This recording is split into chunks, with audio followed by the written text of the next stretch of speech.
Let's go. Good. Some dogs running around.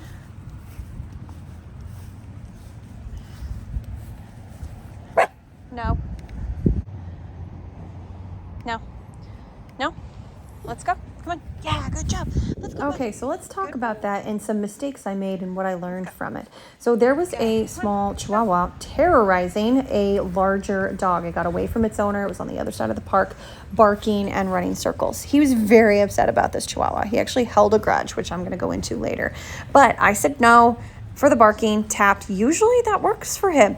But no, he got grudgy about this dog. So the mistakes I made was being too low on Ecollar. That's why I had to tap it a couple of times. He kept looking, kept wanting to watch what that Chihuahua was doing. And so my levels were too low. The other thing I did is when he laid down, I thought we could stop and just settle down because they were quite a bit at a distance from us. But nope. Clearly, that didn't work either, so we started movement work. So I learned two things from him. One, he wasn't ready for that. He wasn't ready to be in a stationary command. I need to move him away and then challenge him again and then move him away, and then my levels were too low. So from these things happening, you learn things about your dog. It doesn't mean you did anything wrong unless you don't learn from them. So what did I do after that? We did about 5 laps of going towards that Chihuahua, going away, going towards, going away. And that settled him down. And then I wanted to challenge him more. That woman had finally grabbed the leash of her dog and had met back up with her friends, which you're going to see here in a second. And I found a moment to correct him right here. Yeah, let's go. Right there. So when I stopped moving and he didn't stop immediately to turn with me, I got him at a valuable level for something small. That is to set a tone with him that I don't want any more of those barking fits. And also in return, I'm going to help him work through it more than I did before. And you'll be able to see what we were looking at right here. Good. Let's go. And I keep shifting my, where I'm going.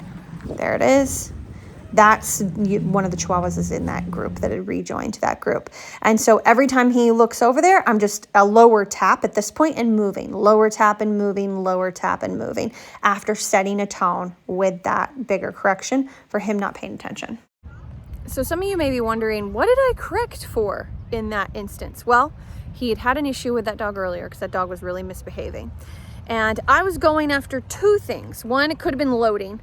Anytime your dog is loading and you know they're about to react, you can go after that firmly once in a while to set a tone, if that style works for your dog. It depends on the dog. But anyway, most dogs, you have to go over loading. You have to go at loading in some way, shape, or form.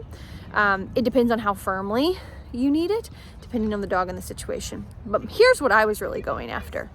He alerted to that dog, went out ahead of me, postured, and I know what he does. He will charge up to dogs, and he can never run away from me, ever just take off away from me. And so I kind of rocked back, and when he didn't notice, that's what he got corrected for. He needs to make me his number one. Now you can do that through a lot of ways.